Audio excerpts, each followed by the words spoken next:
اور جب موسیٰ نے اپنے شاگرد سے کہا کہ جب تک میں دو دریاؤں کے ملنے کی جگہ نہ پہنچ جاؤں ٹلنے کا نہیں، خاص صدیوں چلتا رہوں۔ پھر جب وہ دونوں ان دریاؤں کے سنگم پر پہنچے تو اپنی مچھلی بھول گئے۔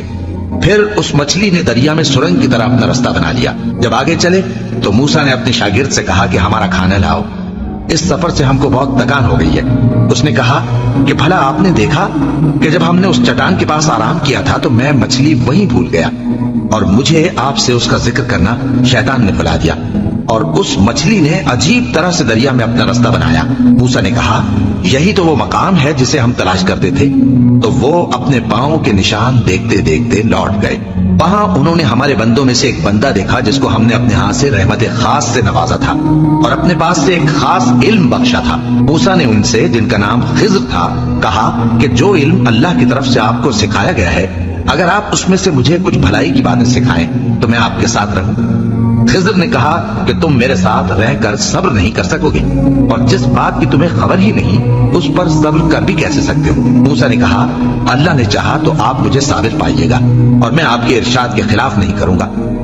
خضر نے کہا اگر تم میرے ساتھ رہنا چاہو تو شرط یہ ہے مجھ سے کوئی بات نہ پوچھنا جب تک میں خود اس کا ذکر تم سے نہ کروں۔ تو دونوں چل پڑے، یہاں تک کہ جب کشتی میں سوار ہوئے تو خضر نے کشتی کو پھاڑ ڈالا۔ موسیٰ نے کہا کیا آپ نے اس کو اس لیے پھاڑا ہے کہ سواروں کو غرق کر دیں؟ یہ تو آپ نے بڑی عجیب بات کی۔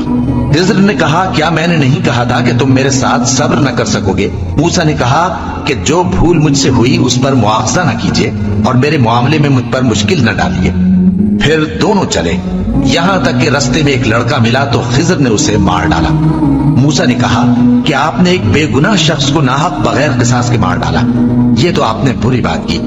خضر نے کہا کیا میں نے نہیں کہا تھا کہ تم سے میرے ساتھ صبر نہیں ہو سکے گا؟ انہوں نے کہا کہ اگر میں اس کے بعد پھر کوئی بات پوچھوں یعنی اعتراض کروں تو مجھے اپنے ساتھ نہ رکھیے گا کہ آپ میری طرف سے عذر کے قبول کرنے میں حد کو پہنچ گئے ہیں۔ پھر دونوں چلے، یہاں تک کہ گاؤں والوں کے پاس پہنچے اور ان سے کھانا طلب کیا۔ انہوں نے ان کی ضیافت کرنے سے انکار کیا۔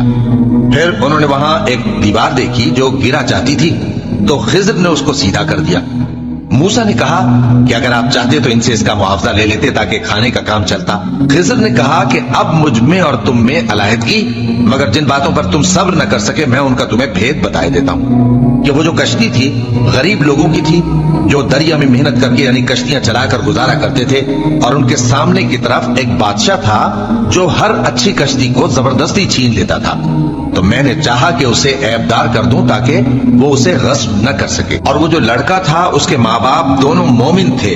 ہمیں اندیشہ ہوا کہ وہ بڑا ہو کر بد کردار ہوگا تو کہیں ان کو سرکشی اور کفر میں نہ پھنسا دے، تو ہم نے چاہا کہ ان کا پروردگار اس کی جگہ ان کو اور بچہ عطا فرمائے جو اخلاقی پاکیزگی میں بہتر اور محبت میں زیادہ قریب ہو۔ اور وہ جو دیوار تھی سو 2 یتیم لڑکوں کی تھی جو شہر میں رہتے تھے، اور اس کے نیچے ان کا خزانہ دفن تھا، اور ان کا باپ ایک نیک آدمی تھا۔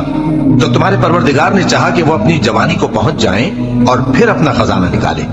یہ تمہارے پروردگار کی مہربانی ہے، اور یہ کام میں نے اپنی طرف سے نہیں کیے، یہ ان باتوں کی حقیقت ہے جن پر تم صبر نہ کر سکے۔